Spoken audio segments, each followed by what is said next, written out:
नमस्कार दोस्तों, स्वागत है आपका अपना यूट्यूब चैनल टुडे एग्जाम पर। दोस्तों, जैसा कि अभी सीजीएल के लिए प्रैक्टिस सेट की वीडियो चलाई जा रही थी, इसके तहत जो है ये छठा वीडियो आप लोगों के लिए। इससे पहले हमने 5 वीडियो ऑलरेडी आप लोगों को प्रोवाइड करा दिया है प्रैक्टिस सेट के तौर पे। तो जिनको भी सीजीएल देना है आगामी, सीएचएसएल देना है, एमटीएस देना है या फिर एचसीएम देना है, यूं कहे तो टीसीएस के द्वारा बनाए गए जो भी क्वेश्चन पेपर होते हैं उनको अगर अटेंड करना है, जहां जीके जीएस की क्वेश्चन पूछी जाती है, उन सभी जगह पे ये सीरीज आपको काम करेगा, जैसे कि आपने एमटीएस में देखा। तो चलिए दोस्तों, शुरू कर लेते हैं आज का ये वीडियो। पहला जो हमारा प्रश्न है, ब्रज होली का त्यौहार भारत के किस राज्य में मनाया जाता है? In which state of India is the festival of Braj Holi celebrated? तो ब्रज होली का जो त्यौहार है ये आपका भारतीय राज्य राजस्थान में मनाया जाता है। तो यहाँ पे राइट आंसर क्या हो जाएगा? राजस्थान हो जाएगा। ठीक है, यह त्यौहार जो है राजस्थान में कितने दिनों तक मनाई जाती है? तो ये 2 दिनों तक मनाई जाती है। एक तो ओवरऑल होली होती है जो पूरे देश में ही मनाई जाती है, ये ब्रज होली की बात हो रही है। एसएससी को ऐसे प्रश्न काफ़ी पसंद आते हैं, है ना। राजस्थान के जो अन्य त्योहारों में है, एक तो पुष्कर मेला है ना, एक डेजर्ट महोत्सव है ना, डेजर्ट मतलब मरुस्थल होता है, ऊंट महोत्सव है, लंबी मूंछों की प्रतियोगिता है, तीज महोत्सव है। ये सभी के सभी जो त्यौहार हैं ये आपका कहाँ पे मनाया जाता है? तो ये राजस्थान के अंदर सेलिब्रेट किया जाता है। इसके अलावा ग्रामीण ओलंपिक का भी जो आयोजन है, ग्रामीण ओलंपिक का आयोजन कहाँ पे होता है? तो ये भी राजस्थान के अंदर होता है, इसे भी ध्यान रखेंगे। इसके अलावा नृत्य वगैरह तो आप जानते ही हैं, गणगौर फेस्टिवल भी होता है राजस्थान के अंदर। नृत्य में घूमर होती है ना, कलबेलिया नृत्य होती है। ये सभी जो है आपका राजस्थान से संबंधित तथ्य हैं, है ना। अगला हमारा जो पॉइंट है कि कल्लू दशहरा कहाँ पे होती है? तो कल्लू दशहरा जो है ये आपका हिमाचल प्रदेश के कुल्लू में होती है। कुल्लू है एक्चुअली, कुल्लू दशहरा। ठीक है, तो ये हिमाचल प्रदेश में मनाई जाने वाली त्योहारों में से है। हिमाचल प्रदेश में हमने आपको बता रखा है लोसार त्यौहार भी मनाया जा सकता है। लोसार त्यौहार के लिए हमने आपको 3 स्टेट बताया था, एक तो हिमाचल प्रदेश, अरुणाचल प्रदेश और लद्दाख, है ना। तो ये जो है आपका हिमाचल प्रदेश में भी, अरुणाचल प्रदेश में और केंद्र शासित प्रदेश लद्दाख में भी मनाया जाता है, क्योंकि ये बौद्धों का त्यौहार है ना। इसी से मिलता जुलता त्यौहार का नाम है जी लोसांग। लोसांग जो है ये सिक्किम में मनाया जाता है। ठीक है, एक त्यौहार है आपका दिवाली के नाम पे, देव दिवाली। तो ये देव दिवाली जो देवताओं की दिवाली का त्यौहार है, ये कहाँ मनाया जाता है? तो ये उत्तर प्रदेश के बनारस में मनाया जाता है। ये भी क्वेश्चन आपके एग्जाम में आ रखा है। ठीक है, तो सभी बातों को ध्यान से सुनिए। अगला जो कुछ पॉइंट है यहाँ पे, नवात्रा ये कहाँ मनाया जाता है? ये पश्चिम बंगाल में। नौखाई कहाँ मनाया जाता है? उड़ीसा में। पोंगल कहाँ मनाया जाता है? तमिलनाडु में। नोंगक्रेम कहाँ मनाया जाता है? मेघालय में। ये सभी के सभी त्यौहार जो आप देख रहे हैं, जो नवात्रा है, नौखाई है, नोंगक्रेम है, पोंगल है, ये चारों के चारों त्यौहार जो है फसल संबंधित त्यौहार है। आपसे डायरेक्ट पूछा जाता है कि निम्नलिखित में से कौन सा त्यौहार जो है फसल से संबंधित नहीं है, कॉर्प से संबंधित नहीं है? तो ये फसलों से संबंधित त्यौहार है, और मैंने आपको बता ही रखा है कि कहाँ कहाँ का है। तो नौखाई उड़ीसा का है, नवात्रा जो है नव अन्न अत्रा होता है एक्चुअली, है ना, नव नया अन्न, है ना, इससे बना है ये। तो ये पश्चिम बंगाल का है। पोंगल जो है तमिलनाडु का है, जो 4 दिनों तक चलती है, और नोंगक्रेम जो है मेघालय का है। ये चारों के चारों त्यौहार जो है आपका फसल से संबंधित त्योहारों में से हैं। अगला जो हमारा प्रश्न है, यूजीसी यूनिवर्सिटी ग्रांट कमीशन के वर्तमान अध्यक्ष कौन है? Who is the current chairman of UGC university grant commission? तो जो करेंट चेयरमैन है आपका यूजीसी का, ये आपका कौन है? एम जगदेश कुमार। कौन है? एम जगदेश कुमार। जगदेश है ये, है ना, एक्चुअली ये जगदेश है। एम जगदेश कुमार जो है ये आपके यूजीसी के करेंट चेयरमैन है। बात करें यूजीसी की स्थापना कब होती है? तो 1956 ईस्वी में होती है। जो बच्चे नीट वगैरह की तैयारी करते हैं ये अच्छे से जानते हैं इनको, है ना, यूजीसी नेट, है ना, नेट, है ना। इसके अलावा इसरो, डीआरडीओ और नाबार्ड, इन सब की भी चेयरमैन आपको याद रखना चाहिए, है ना। इसरो की जो स्थापना होती है ये आपका 1969 में होती है ना। डीआरडीओ की जो स्थापना होती है 1958 में होती है, और नाबार्ड की स्थापना जो होती है ये 1982 में होती है ना। इसरो की मुख्यालय की बात करेंगे तो बेंगलुरु में है, यही स्टाइल है दोस्तों पढ़ने का, अच्छा, है ना। डीआरडीओ का मुख्यालय की बात करेंगे तो ये दिल्ली में है, और नाबार्ड की मुख्यालय की बात करेंगे तो ये मुंबई में है। वर्तमान में इनके अध्यक्ष कौन है? तो इसरो के अध्यक्ष तो सोमनाथ साहब हैं, जो के सिवान साहब का स्थान लिए थे। डीआरडीओ के जो अध्यक्ष हैं ये समीर वी कामत है, जो जीत सतीश रेड्डी साहब का स्थान लिए हैं पिछले साल। और जो आपका नाबार्ड है, इनके अध्यक्ष के वी शाह जी हैं, जो राजू चिंताला का स्थान लिए हैं। तो इन तीनों को भी ध्यान रखें, इसरो के सोमनाथ साहब, डीआरडीओ के समीर साहब और नाबार्ड के जी साजी साहब, है ना। तो ये जो है आपके अध्यक्ष हैं वर्तमान में। इसकी स्थापना कब हुई, मुख्यालय कहाँ है, ये सब मैंने बता दिया। इसरो क्या है, तो ये आपका जो है जो भी अंतरिक्ष से कार्यक्रम वगैरह होती हैं उनकी देखरेख करते हैं। डीआरडीओ भी इसी प्रकार का है, रक्षा नाम ही इनका है, रक्षा से संबंधित जो भी कार्यकलाप होता है उनकी देखरेख करते हैं। नाबार्ड क्या होती है, तो कृषि के क्षेत्र में, है ना, लोन मुहैया कराने वाली सर्वोच्च संस्था है। ठीक है। इसके अलावा अगला जो हमारा प्रश्न है कि गुप्त ऊष्मा का एसआई मात्रक क्या होता है? What is the SI unit of latent heat? Latent मतलब होता है गौण। देखिए ये कई बार जो है एंटोसाइनो में पूछा गया है। लेटेंट का मतलब होता है गौण, गौण का मतलब होता है हिडन, हिडन का मतलब होता है मतलब नोट क्लियर, इस टाइप से, है ना। तो जो भी हिडन मीनिंग है, जो भी लेटेंट है, तो लेटेंट हीट यहाँ पे गुप्त ऊष्मा, गुप्त मतलब भी छुपा हुआ होता है ना। तो ये जो है लेटेंट हीट के जो मात्रक होते हैं, एसआई यूनिट होता है, ये जूल प्रति किलोग्राम होता है। ठीक है, जूल प्रति किलोग्राम होती है आपका लेटेंट हीट का मात्रक। आपसे जो है एग्जाम में डायरेक्ट हीट का समीकरण पूछा जाता है कि निम्नलिखित में से कौन सी समीकरण हीट के समीकरण को संतुष्ट करता है या सही है?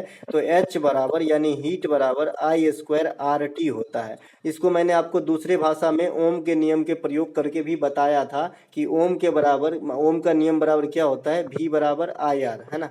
V बराबर IR होता है। तो यहाँ से आप IR का मान भी रख सकते हो, तो H बराबर VIT भी हो सकता है, कोई दिक्कत नहीं है। तो ये हीट की फार्मूला है, इसे ध्यान रखें। और ये ओम का नियम जब पुट करोगे तो यही हीट का फार्मूला H बराबर VIT हो जाता है ना। इसके अलावा कई दफ़ा ये पूछा जाता है कि एक ब्रिटिश थर्मल यूनिट यानी BTU बराबर क्या होता है? तो ब्रिटिश थर्मल यूनिट का एक का वैल्यू जो है 252 कैलोरी के बराबर है। इसके जैसे मिलते जुलते और भी कई चीज़ आपके एग्जाम में आते हैं, जैसे 1 किलो कैलोरी बराबर कितना होता है? तो 8186 जूल के बराबर होता है। एक हॉर्स पावर यानी एक अश्वशक्ति बराबर 746 वाट के बराबर होते हैं, है ना। इसके अलावा आपसे पूछा जाता है कि जो 4 बीट बराबर एक निवल होता है कंप्यूटर सेक्टर में, है ना, स्टोरेज के क्षेत्र में। इसके अलावा 8 बीट बराबर एक बाइट होता है ना, बाइट होता है। 1024 बाइट बराबर जो होता है 1 केबी होता है। 1024 केबी बराबर 1 मेगाबाइट MB होता है। तो ये भी एक है ना, इस प्रकार से आंकड़े से, और आंकड़े से यहाँ भी आपने BHT देखा, ब्रिटिश थर्मल यूनिट देखा, BTU माफ कीजिएगा, या हॉर्स पावर देखा, 1 किलो जूल का वैल्यू देखा। एक इसी के रूप में मैंने बताया है कि 1 ग्राम गैस के जो मोल के आयतन होते हैं ये 22.4 लीटर होते हैं। तो ये बात भी आपको ध्यान रखना है। इसके अलावा मैंने 6.022 गुने 10 के पावर 23 बताया था, एवोगाड्रो नंबर की वैल्यू होती है, तो इसे भी ध्यान रखना है। प्लैंक कांस्टेंट का मान ध्यान रखना है, तो ये पृथ्वी के G का मान ध्यान रखना है। ये सब आपको बिना मांगे नंबर देके जाएगा और आपको इजी लग रहा होगा, लेकिन ये एग्जाम में पड़ जाती है भारी। ठीक है। इसके अलावा शक्ति का मात्रक क्या होता है भैया? वाट होता है। वाट, जेम्स वाट नामक वैज्ञानिक का आपने नाम सुना होगा, उन्हीं के जो है सम्मान में इसकी मात्रक का नाम वाट रखा गया था, है ना, पावर का। ज्योति तीव्रता का मात्रक कैंडला होता है। पदार्थ की मात्रा का जो मात्रक है ये मोल होता है। द्रव्यमान का जो है मास का जो है किलोग्राम हो जाएगा। ये सब तो आप जानते ही हैं, जो मतलब कंफ्यूजन नहीं है उसको बताना भी सही नहीं है ना। इसके अलावा सुकन्या समृद्धि योजना किस मंत्रालय के अधीन कार्यरत है? आप जानते हैं सुकन्या समृद्धि योजना, है ना। समृद्धि योजना जो है सुकन्या वाला, ये लड़कियों के लिए उनके भविष्य संवारने हेतु जो है एक बीमा कार्यक्रम है, जो आप डाकघर या किसी भी स्वचालित बैंक में जो है आप कर सकते हैं, है ना। इसमें क्या होती है, तो जो 250 रुपया का न्यूनतम और अधिकतम 1.5 लाख रुपये तक आप जमा कर सकते हैं, और 10 वर्ष से कम उम्र के बच्चे हैं तभी तक ही ये खाता खुलेगी। अगर 10 वर्ष से अधिक हो जाता है तो उन बच्चे का फिर खाता नहीं खुल पाता है। तो ये जो है महिला एवं बाल विकास मंत्रालय तथा वित्त मंत्रालय दोनों की ज्वाइंट परियोजना है आपका सुकन्या समृद्धि योजना वाली स्कीम। इस योजना की शुरुआत जो है ये 2015 में लाया गया था। इस योजना को बेटी बचाओ बेटी पढ़ाओ योजना स्कीम जो 2015 में ही आया था उन्हीं का एक अभिन्न अंग माना जाता है। ठीक है, इस योजना की न्यूनतम राशि मैंने बता ही दिया 250 रुपये और हाईएस्ट राशि जो है आपका 1.5 लाख रुपये है। अधिकतम 10 वर्ष तक के बच्चों की ही खाता खोली जा सकती है, तो ये बात भी आपको ध्यान रखना है। वर्तमान में ब्याज दर जो है ये 7.6 से बढ़ा के 8% कर दिया गया है, तो करंट से ये भी क्वेश्चन बन सकती है। प्रधानमंत्री जनधन योजना भी 2014 में ही आया था, है ना। जीरो बैलेंस पे अकाउंट बैंक में खुलवाना और इसका लक्ष्य था कि हर परिवार को बैंक की सुविधा मुहैया कराया जाए। उज्ज्वला योजना 2016 में आया था, एलपीजी कनेक्शन से संबंधित है। जो बीपीएल में नॉमिनेट महिलाएं हैं उनको फ्री एलपीजी कनेक्शन देने से बात करी गई थी अपना उज्ज्वला योजना में। ये मजदूर दिवस के अवसर पे लॉन्च किया गया था 1 मई 2016 को। इसी प्रकार से आपको जो है एक पहल योजना आया था, ये भी एलपीजी से ही संबंधित है, लेकिन ये एलपीजी वितरण से संबंधित नहीं था, ये एलपीजी सब्सिडी से था। एक मिशन इंद्रधनुष था, आपसे पूछा गया था स्टैटिक्स फॉर्म में कि मिशन इंद्रधनुष में कुल कितने बीमारियों की टीका की व्यवस्था की गई है, तो आपका आंसर है 7 बीमारी। उसमें 7 रोगों के जो है टीका की व्यवस्था की गई है मिशन इंद्रधनुष में, जो टीकाकरण से संबंधित है। तो सभी बातों को थोड़ा बहुत ध्यान जरूर रखें, है ना। इसके अलावा भारतीय विश्वविद्यालय अधिनियम कब पारित किया गया था? When was the Indian universities act पास? तो इंडियन यूनिवर्सिटीज एक्ट जो पास किया गया था ये 1904 ईस्वी में किया गया था। अब देखिए भारत में जो शिक्षा से संबंधित जो भी आयोग कमीशन स्वतंत्रता के पहले भी आई, उनसे भी स्टैटिक्स फॉर्म में काफी क्वेश्चन आ जाते हैं, तो आपको मोटे मोटे तौर पे जरूर याद रख लेना है। मैं यहाँ पे कुछ कमीशन का नाम बताऊंगा जो शिक्षा से ही संबंधित है, आपको ऑप्शन छांटने में मदद करेगा और जब डायरेक्ट हिट करेगा क्वेश्चन तो क्वेश्चन यूं ही जवाब दे पाएंगे, है ना। एक तो वुड के डिस्पैच है, ये 1854 ईस्वी में आता है ना, और ये डलहौजी के कार्यकाल में आता है। लॉर्ड डलहौजी के अच्छाई काम में एक तो ये है और दूसरा क्या है, रेल की जो संचालन किए थे, है ना, रेल 1853 में चलवाए थे, है ना, तो 16 अप्रैल 1853 को, तो ये भी एक अच्छा काम है। बुरा काम में क्या है डलहौजी का? राज हड़प नीति, है ना, राज हड़प नीति जो है ये इनके बुरा कामों में से है। सबसे पहले किसे हड़पा था? तो 1848 में महाराष्ट्र स्थित सतारा को जो है ब्रिटिश राज में हड़प के मिला लिया था। तो ये डलहौजी के कुछ अच्छाई कुछ बुराई यहाँ पे आपको देखने को मिला। तो वुड के डिस्पैच भी शिक्षा से संबंधित है। इसे भारतीय शिक्षा का मैग्ना कार्टा भी कहा जाता है। मैग्ना कार्टा क्या होता है ये तो आप हमसे बेटर जानते ही हैं, है ना। इस शिक्षा में 2 तरीके की व्यवस्था किया गया था कि अगर आप अपर शिक्षा लेने जा रहे हैं तो आपको भाषा का सिलेक्शन अंग्रेजी के रूप में करना पड़ेगा, जो कहीं ना कहीं आज भी चल रहा है। जो भी आपका हायर एजुकेशन है इंडिया के अंदर वो जो बेसिकली है हिंदी भाषा में ही पढ़े जाते हैं। ये बात अलग है कि हमारे इंडिया की सबसे बड़ी जो सरकारी महकमे का पोस्ट है यूपीएससी वगैरह, उसमें हिंदी भाषा को भी जगह दिया गया है। लेकिन फिलहाल उसके अलावा अगर इतना आप भूल जाओ, इसके अलावा आप देखो तो बड़े बड़े पोस्ट जो है या जो बड़े बड़े पढ़ाई जो है अंग्रेजी में की जाती है। तो कहीं ना कहीं ये इसी का देन है, वुड के डिस्पैच को देन है ना। इसके अलावा इसके वुड के डिस्पैच के अंतर्गत जो हायर एजुकेशन है इसके लिए अंग्रेजी भाषा अनिवार्य थी और जो लोअर एजुकेशन है या प्राथमिक एजुकेशन है वो स्थानीय भाषा में भी लिया जा सकता था। इसके अलावा हंटर शिक्षा आयोग ये भी शिक्षा से संबंधित है, लेकिन ये रिपन के समय में आया था और इन्होंने जो है प्राइमरी शिक्षा प्राइमरी एजुकेशन पे बल दिया था। एक आपका रैले कमीशन आता है, ये भी आपका जो है शिक्षा से ही संबंधित है, रैले कमीशन, तो इसे भी ध्यान रखेंगे रैले कमीशन को। एक आपका सैडलर आयोग आता है जी, सैडलर आयोग, ये भी आपके शिक्षा से एजुकेशन से ही संबंधित है, सैडलर आयोग। तो कितने हो गए? वुड के डिस्पैच हो गए, हंटर शिक्षा आयोग हो गए, रैले कमीशन हो गए, सैडलर आयोग हो गए। एक ली कमीशन की बात कर ले तो ये आपका यूपीएससी से संबंधित है, तो कहीं ना कहीं ये भी शिक्षा से संबंधित हो गया। तो ये सभी जो है एजुकेशन से संबंधित प्राचीन काल मतलब अंग्रेज के काल में स्थापित किए गए नियम और कानून है ना। इसके अलावा भारत में आधुनिक शिक्षा का जन्मदाता किसे कहा जाता है? तो चार्ल्स ग्रांट को कहा जाता है आधुनिक शिक्षा का जनक। इस फॉर्म में 2 क्वेश्चन पूछे जाते हैं। एक तो भारत में आधुनिक शिक्षा का जनक किसे कहा जाता है, एक आधुनिक भारत का जनक किसे कहा जाता है? तो राजा राम मोहन राय को कहा जाता है। राजा राम मोहन राय को आधुनिक भारत का जनक कहा जाता है और ये आधुनिक भारत के शिक्षा का जनक कहा जाता है चार्ल्स ग्रांट को, ठीक है। इसके अलावा आधुनिक भारत में जो आपका उत्खनन है उनके पिता किसे कहा जाते हैं? तो अलेक्जेंडर कनिंघम को, है ना। पुरातत्व विज्ञान का जनक भारत के अंदर अलेक्जेंडर कनिंघम को कहा जाता है। इसके अलावा अगला जो हमारा प्रश्न है कि विज्ञान की वह शाखा जिसमें चंद्रमा के आंतरिक स्थिति व उनकी सतह का अध्ययन किया जाता है क्या कहलाता है? What is the branch of science in which of the internal condition of the moon and its surface are studied, है ना। तो दोस्तों जो चंद्रमा का अध्ययन होता है, विस्तृत अध्ययन, ये हम सिलिनोलॉजी के अंतर्गत करते हैं। अगर एक वन वर्ड सब्स्टिट्यूशन में आपको एसएससी में डायरेक्ट पूछता है word related to moon, word related to moon is called, है ना, तो सिलेनोलॉजी नहीं मार देना है। यहाँ सिर्फ ये पूछा जा रहा है कि जो शब्द चंद्रमा से संबंधित हो, जो चीज चंद्रमा से संबंधित हो, उसे क्या कहते हैं? तो उसे हम लोग लूनर कहते हैं। क्या कहते हैं? लूनर। और अगर यही चीज यहाँ पे वर्ड रिलेटेड टू मून के जगह पे सन कर दे तो फिर सोलर हो जाता है। आपने सोलर तो पढ़ ही रखा है, सोलर लाइट, सोलर फलना, है ना। तो ये जो सूर्य से संबंधित बात होती है वो सोलर होती है, चंद्रमा से संबंधित जो बात होती है वो लूनर होती है। फिलहाल यहाँ पे चंद्रमा की साइंटिफिक स्टडी की बात हो रही है, जिसमें इंटरनल और एक्सटर्नल चंद्रमा की जो बॉडी है या सरफेस है उसकी जो अध्ययन होती है, उसमें हम किसके अंतर्गत करते हैं? तो सेलेनोलॉजी के अंतर्गत करते हैं। ठीक है, तो ये बात भी ध्यान रखेंगे। चंद्रमा जो है ये पृथ्वी का नेचुरल सैटेलाइट है, ये बात भी आपको ध्यान रखना, प्राकृतिक उपग्रह है। इसके अलावा अभी अभी क्वेश्चन पूछा गया एसएससी टीसीएस के द्वारा कि भाई जो ज्वार भाटा आती है इसमें क्या क्या कारण बनती है? तो ज्वार भाटा में देखिए सूर्य, पृथ्वी और चंद्रमा का अट्रैक्शन है, जिसमें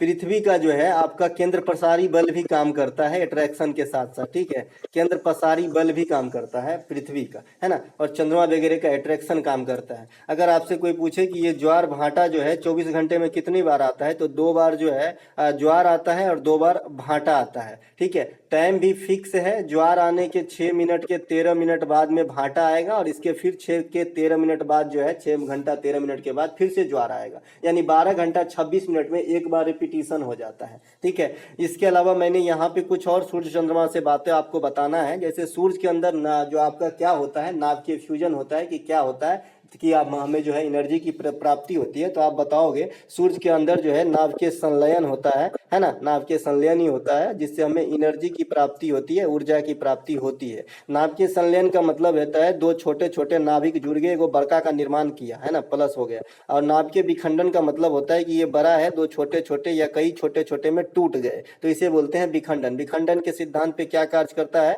तो विखंडन के सिद्धांत पे जो भी आपका तापीय ऊर्जा प्लांट है या नाभिकीय रिएक्टर वगैरह है, तो ये जो है आपका विखंडन के सिद्धांत पे कार्य करता है। यहाँ तापीय ऊर्जा प्लांट कहना जो है गड़बड़ होगा, क्योंकि तापीय जो ऊर्जा है वो अलग अलग चीज से भी चलती है, कोयला से भी चलती है ना। तो यहाँ तापीय न कह के नाभिकीय रिएक्टर, इस बात को कर लीजिएगा कि नाभिकीय रिएक्टर जो चलती है ये आपका विखंडन के सिद्धांत पे, और जो सूर्य से ऊर्जा प्राप्ति होती है ये संलयन के सिद्धांत पे कार्य करती है। ठीक है, इसके अलावा 2 प्रश्न और भी आप देखे होंगे कि सूर्य जब अपनी कक्षा से पृथ्वी की स्थिति में सर्वाधिक दूरी पर होती है, ज्यादा दूरी पे होती है, लॉन्ग डिस्टेंस पे होता है, तो उस स्थिति को क्या कहते हैं? तो अपसौर कहते हैं। अब देखिए अपसौर और उपसौर, उपसौर कहते हैं कब? जब सूर्य और पृथ्वी के बीच की दूरी जो है न्यूनतम हो जाती है, कम हो जाती है, या फिर नजदीक रहते हैं तो उपसौर कहते हैं, और जब हाईएस्ट दूरी पे होते हैं तो उपसौर कहते हैं। ठीक है, अब देखिए अपसौर और उपसौर क्या होता है, इसके डेट भी फिक्स है। ये क्या होता है इसमें तो लिखा ही है कि जब सूर्य ज्यादा दूरी पे हो पृथ्वी से तो उपसौर, अब कम दूरी पे हो तो अपसौर। लेकिन वो अपसौर का डेट है आपका 4 जुलाई, क्या है?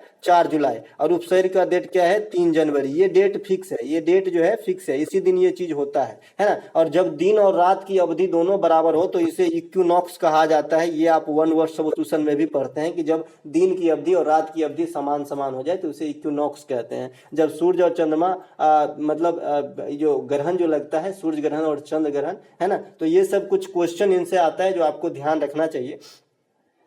इसके अलावा अगला जो है हमारा किसी विशिष्ट धर्म की अभिवृद्धि के लिए करों के संदाय के बारे में स्वतंत्रता किस अनुच्छेद में वर्णित है ना। In which article freedom regarding payment of taxes for promotion of any particular religion is mentioned, है ना। मतलब कर के दरों में जो है छूट वगैरह प्रदान करी गई है कि आप 2 तो भी भला 9 2 तो भी भला आप पर फोर्स नहीं किया जाएगा। ये सब जो कर के मामले में छूट किया गया है धार्मिक बातें को लेकर, ये आर्टिकल 27 है। ठीक है, तो आर्टिकल 27 इस क्वेश्चन के लिए राइट आंसर हो जाएगा। जाएगा। देखिए आप जो फंडामेंटल राइट है यहाँ की आर्टिकल जनरली अगर आप याद भी कर लिए तो जो पार्टिकुलर अलग अलग है उनके बारे में भी थोड़ी सी जानकारी रखेंगे। जैसे मान लीजिए कि आप जानते हैं कि भाई 25 से लेकर 28 तक जो है ये धार्मिक स्वतंत्रता से संबंधित है, लेकिन ऐसा तो नहीं है कि सब चीज में एक ही बात करी गई है। 25 में अलग करी गई है, 26 में अलग, 27 में अलग, 28 में अलग। तो इन चीजों को थोड़ी बहुत जरूर जान ले, क्योंकि एग्जामिनर हो गया चालाक, है ना।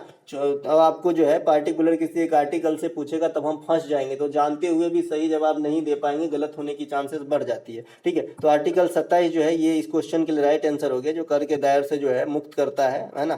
खास करके जो है इंडिया के सभी लोगों को, इसे तो सभी लोगों पर जो है लागू होता है। धर्म की स्वतंत्रता की बात ही है इसमें, है ना।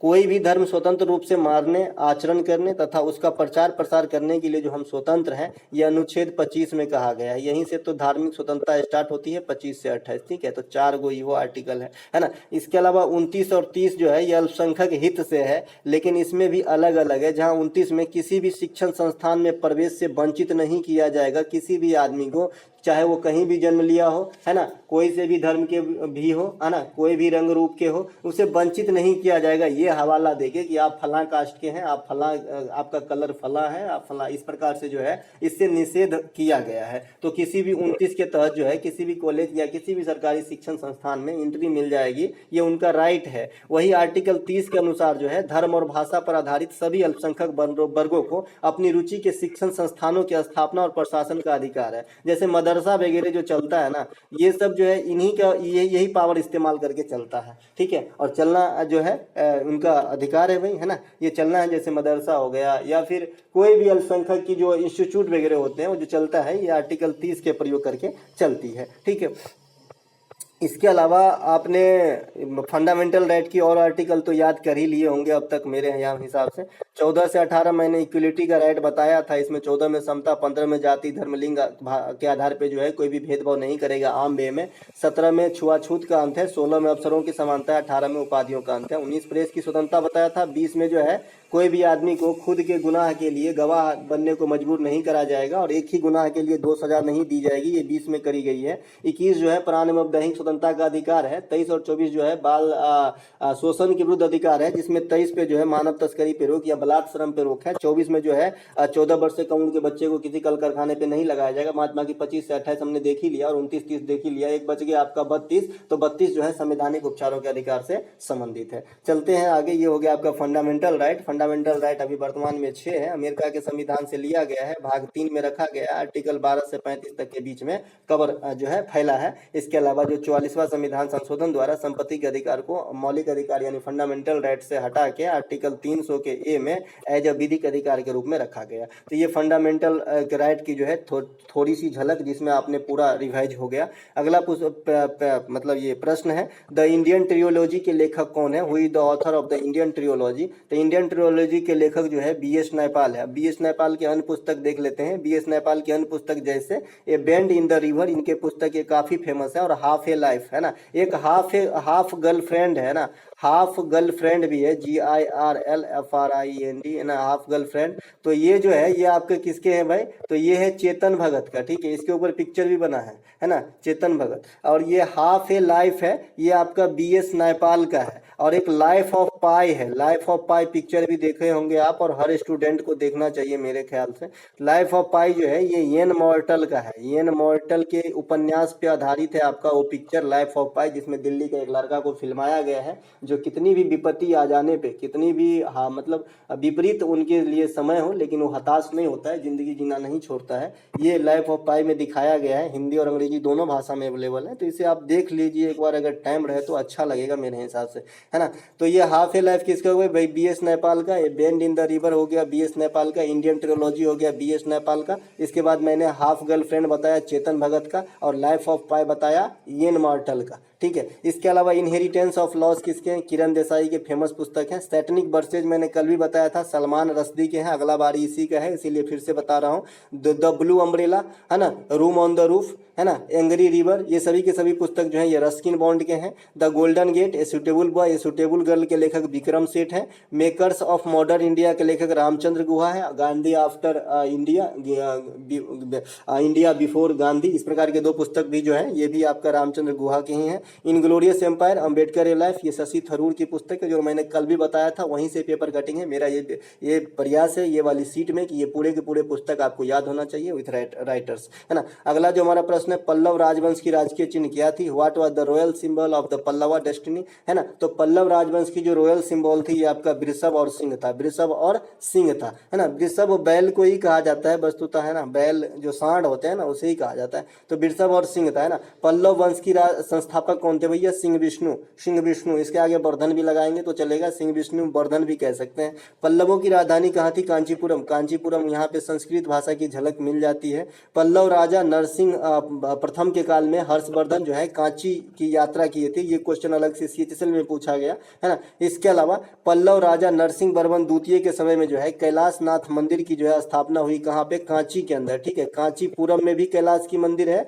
और महाराष्ट्र के एलोरा में भी कैलाश की मंदिर है ना। तो महाराष्ट्र में बनाए हैं श्री कृष्ण प्रथम, है ना, राष्ट्रकूट शासक, और ये बनाए हैं कैलाश मंदिर कहाँ पे? कांची के अंदर, नरसिंह वर्मन सेकंड। तो दोनों को जो है आप अंतर विभेद करके याद रखेंगे। चेर वंश की जो राजकीय चिन्ह थी ये तीर धनुष थी, तो ये बात भी आपको ध्यान रखना है। पांड्य का जो है मछली था, है ना, तो ये सब जो ध्यान रखेंगे। पांड्य वंश की राजधानी भी आपसे पूछ देता है, मदुरई में था, ठीक है। इसके अलावा कावेरी जल विवाद किन दो राज्यों के बीच में स्थित है? Kaveri water dispute is between which two states, है ना। तो ये आपका कर्नाटक और तमिलनाडु में, हालांकि एक से दो से अधिक स्टेट भी इसमें इंडल्ज हैं, लेकिन मेन रूप से इन्हीं में होगा क्योंकि इन दोनों ही स्टेट से ये नदी जो है बहने का काम करती है। कल मैंने ये बताया था कि कावेरी नदी का उद्गम कहाँ से होता है, तो ये कर्नाटक के ब्रह्मगिरी रेंज से होती है, ठीक है। कर्नाटक और तमिलनाडु राज्य में बहते हुए ये बंगाल की खाड़ी में गिर जाती है ना। इसके अलावा कावेरी नदी को जो है दक्षिण भारत की गंगा कहा जाता है। अगर इतनी बात लिखी गई कि दक्षिण भारत की गंगा, तो कावेरी अगर दक्षिण भारत, दक्षिणी गंगा में खाली लिख दूं दक्षिणी गंगा, यही दो चीज लिखूं, भारत और की को मिटा दूं, तो फिर इसका आंसर गोदावरी हो जाता है। गोदावरी को दक्षिणी गंगा कहा जाता है और कावेरी को दक्षिण भारत की गंगा कहा जाता है। दोनों में फर्क रखेंगे। गोदावरी और कावेरी दोनों ही बंगाल की खाड़ी में गिर जाती है, दोनों ही जो प्रदीपीय भारत की नदी है। इसके अलावा प्रमुख सहायक नदी कौन है? कावेरी की काबनी है, हेमावती है ना। तो ये सब भी ध्यान रखेंगे। इसके अलावा बोरा की गुफाएं भारत के किस पूर्वी तट पे किस पहाड़ी में स्थित है? देखिए बोरा की गुफाएं जो है, the caves of Borra are situated in which hill on the east coast of India. तो ये कहाँ पे है भैया? तो ये अनंतगिरी के पहाड़ी में है। कहाँ पे है? अनंतगिरी के पहाड़ी में है, जो आपका बोरा का गुफा स्थित है, ठीक है, बोरा का गुफा। अब बोरा का गुफा आपने जो बच्चे मतलब थोड़ा कम नॉलेज रखते हैं तो अभी यहाँ पे देखें भाई ईस्ट कोस्ट वाली एरिया, तो फिर आप अनंतगिरी की पहाड़ी क्यों बता रहे हो? ये तो आंध्र प्रदेश में है। तो भाई आंध्र प्रदेश भी ईस्ट कोस्ट में ही आते हैं, आंध्र प्रदेश उड़ीसा वगैरह, है ना। तो आंध्र प्रदेश में साउथ के साइड हम जान लेते हैं बेसिकली, तो ऐसा नहीं कि ये साउथ है, ये ईस्ट कोस्ट में भी आते हैं, है ना। तो आंध्र प्रदेश ही है जहाँ पे अनंतगिरी पहाड़ी है, अरकू घाटी, इसी में स्थित है आपका बोरा का गुफा। ध्यान रखेंगे गुफाएं से काफी क्वेश्चन SSC पूछा करती है। जैसे बराबर की गुफाएं कहाँ हैं? तो ये आपका बिहार में स्थित है। भीमबेटका और बाघ की गुफाएं कहाँ हैं? तो ये आपका मध्य प्रदेश की में स्थित है। सारनाथ तो जानते ही हैं कहाँ पे है, उत्तर प्रदेश में, नेशनल चिन्ह है भाई, है ना। अजंता एलोरा एलिफेंटा की गुफाएं कहाँ? ये महाराष्ट्र के अंदर स्थित है। और यहीं पर ही मैंने बताया था कि एलिफेंटा पास या एलिफेंटा दर्रा कहाँ है? तो ये श्रीलंका के अंदर स्थित है, ठीक है। तो ये सब बात थोड़ा बहुत ध्यान रख के हम आगे बढ़ते हैं, है ना। शौकत हुसैन खान निम्नलिखित में से किस वाद्य यंत्र से संबंधित है? देखिए शौकत हुसैन खान जो है ये Shaukat Hussain Khan is associated with which of the following musical instrument. तो ये तबला बजाते थे शौकत हुसैन खान, है ना। उस्ताद जाकिर हुसैन साहब, जिसे 2023 में जो है पद्म विभूषण दिया गया है। 2023 में पद्म विभूषण 6 पर्सन को दिए गए हैं, जिसमें एक मुलायम सिंह यादव, जाकिर हुसैन साहब, है ना, ये भी शामिल है। साथ ही साथ पश्चिम बंगाल के एक चिकित्सा में एक आदमी को मिला है जो आपका ORS का घोल होता है ना, उसका प्रचार प्रसार किए थे, उनका नाम है महान लेविश, है ना। तो इनको भी मिला है। विजय घाटे ये भी तबला बजाते थे। अल्लाह रखा ये भी तबला बजाते थे। गुदई महाराज ये भी तबला बजाते हैं। किशन महाराज ये भी तबला बजाते हैं। तबला के ऐसे प्रमुख वादक हैं। मैंने आपको एक क्लू बता रखा है कि भाई महाराज वाली जो सरनेम होता है, अगर आपको नृत्य से पूछा जाता है तो आप जो है इसे कथक के साथ मैच कर दीजिएगा, कथक, है ना, कथक नृत्य। और अगर इंस्ट्रूमेंट के साथ पूछा जाता है तो इसे तबला के साथ मैच करना है।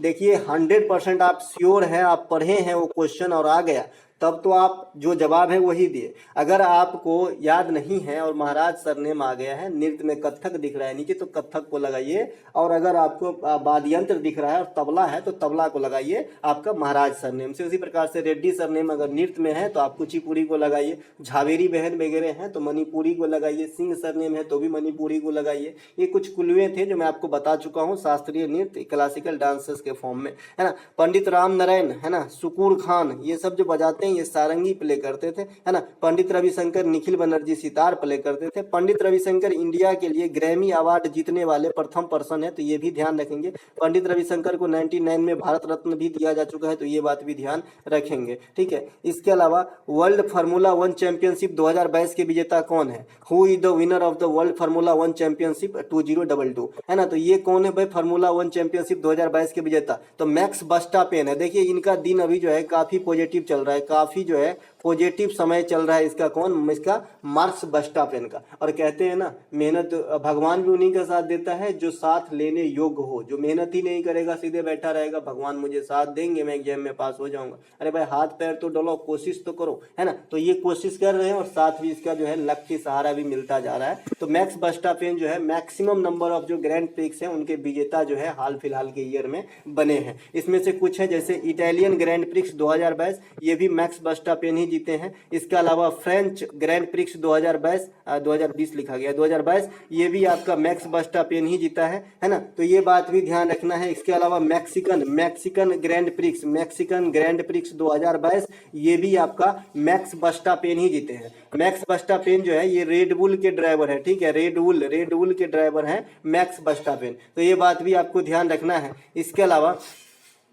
किस कृषि विश्वविद्यालय के द्वारा हाल में ही एग्री यूनिफेस्ट नामक 5 दिवसीय त्योहार मनाया गया? Which agriculture university recently celebrated a 5-day long festival called agri newfest, है ना। तो ये जो है आपका मनाया है बेंगलुरु कृषि विश्वविद्यालय, ठीक है। IACR इसमें सहयोगी थे, है ना। IACR आप जानते हैं क्या होता है ये, है ना। इसके अलावा इसके उद्घाटन समारोह में जो केंद्रीय मंत्रिमंडल के मंत्री शामिल हुए थे, ये नरेंद्र सिंह तोमर जी शामिल हुए थे, तो ये बात भी ध्यान रखेंगे। इसके अलावा यहाँ पे एक प्रश्न है, स्टारफिश समुद्री अर्चिन समुद्री खीरा किस संघ के प्राणी है? Starfish, urchins, sea cucumbers are animals of which phylum? तो ये किस फाइलम से बिलोंग करते हैं? स्टारफिश, समुद्री अर्चिन, समुद्री खीरा, है ना। समुद्री खीरा खाने वाला नहीं भाई, है ना, प्राणी का नाम है। तो ये क्या है? इकाइनोडर्मेटा, है ना, इस संघ से जो है बिलोंग करता है। इस संघ में उत्सर्जन अंग नहीं पाए जाते। उत्सर्जन अंग मतलब रिलीजिंग जो वाला पार्ट होता है, ये इसमें नहीं पाया जाता है इकाइनोमेटा में, ठीक है। मत्स्य वर्ग किसमें आते हैं? मत्स्य मतलब मछली वगैरह, तो ये कॉर्टेडा समूह में आ जाते हैं, मछली वगैरह जो गिल से सांस लेते हैं। इसके अलावा ऑक्टोपस वगैरह जो है, ऑक्टोपस को देखिए दोस्तों डेविल फिश भी कहा जाता है। कोई बड़ी बात नहीं है कि डायरेक्ट आपसे पूछा जाए कि ऑक्टोपस को क्या कहा जाता है, क्योंकि हाल फिलहाल में जो TCS के ट्रेंड चल रहे हैं सीधे पूछ देता है कि भाई रेड शैवाल को क्या कहते हैं, भूरा शैवाल को क्या कहते हैं। मैंने कल बता दिया था, रोडोफाइटा रेड शैवाल को कहते हैं, है ना। इसके अलावा जो अब डेविल फिश जो है, डेविल का मतलब जो इविल वाला रहता है ना, डेविल आप समझते हैं ना। कई बच्चे तो अपने चैनल का नाम ही डेविल रख लेता है, मतलब अपने अकाउंट का नाम, है ना, डेविल बॉय, है ना, डेविल हाइकर, इस प्रकार से, है ना। तो ये ऑक्टोपस को डेविल फिश भी कहा जाता है। कटल फिश, है ना, कटल फिश भी इसी में आ जाता है। घेंगा भी इसी में आ जाता है, मोलस्का में। यानी कहने का मतलब है जिसके शरीर के ऊपर कवच लगा हो, है ना, कवच खोल जैसे हो, खोली में बंद हो, है ना, तो ये सब जो है मोलस्का में आ जाते हैं। टिड्डा, मधुमक्खी, झींगा, बिच्छू, मकड़ी, मक्खी, केकड़ा, तिलचट्टा, तितली, ये सब आर्थ्रोपोडा में है। इसकी काफी लंबी दायरा है, इसमें काफी कुछ आते हैं जो भी कीट पतंग की श्रेणी में आते हैं, सभी आर्थ्रोपोडा में आ जाते हैं। हाइड्रा जेलीफिश ये सिलेंट्रेटा संघ के प्राणी है। एनिलीडा, केचुआ जोक वगैरह हो ही जाता है, मैंने बता ही दिया है कि केचुआ जोक जो है ये आपका क्या है? एनिलीडा फाइलम के प्राणी है, ठीक है दोस्तों। तो ये थे आज के CGL के ऊपर प्रैक्टिस सेट का वीडियो। अगर आपको अच्छे लगे तो लाइक जरूर करें। मिलेंगे हम अगले वीडियो में, तब तक के लिए जय हिंद। ये PDF आपको हमारे टेलीग्राम चैनल टुडे एग्जाम पे मिल जाती है।